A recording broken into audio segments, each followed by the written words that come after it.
Welcome to The Terrible Take, a daily segment telling Steeler Nation what's on our minds. I'm Melanie Friedlander. On Friday, the Pittsburgh Steelers made it official, announcing former Falcons head coach Arthur Smith as the new offensive coordinator. Not surprisingly, knowing Steelers fans, the reaction has been mixed.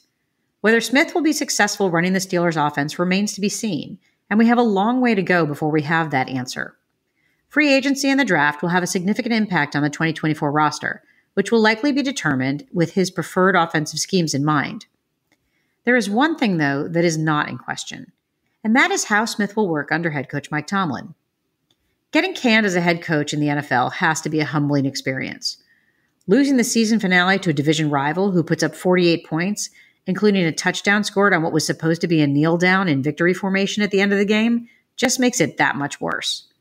You couldn't blame Smith if he found it challenging to answer to a new head coach so soon.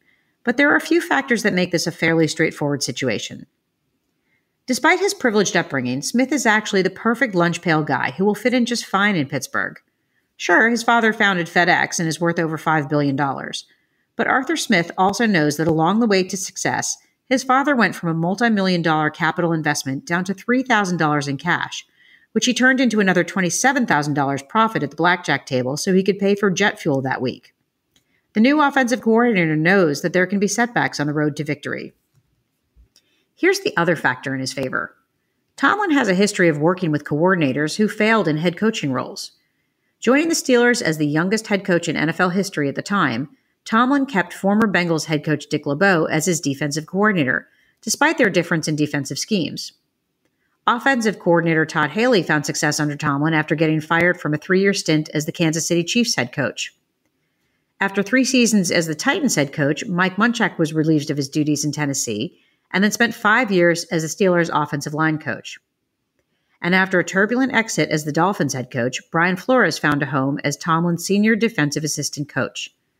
Even Bruce Arians has suffered the indignity of getting fired as a head coach from Temple University, long before spending 8 years with the Steelers and 5 years as the offensive coordinator. Between Arthur Smith's practice of working hard to achieve his goals and Mike Tomlin's history of leading former head coaches on his staff, this relationship has every reason to succeed. Now we just need to hope that it translates to results on the field and on the scoreboard. That's my take. You can follow me on Twitter @GirlSurgeon. Check out the Terrible Podcast with Dave Bryan and Alex Kazora every Monday, Wednesday, and Friday. And check out the Terrible Take every weekday at 5 p.m. Eastern Time.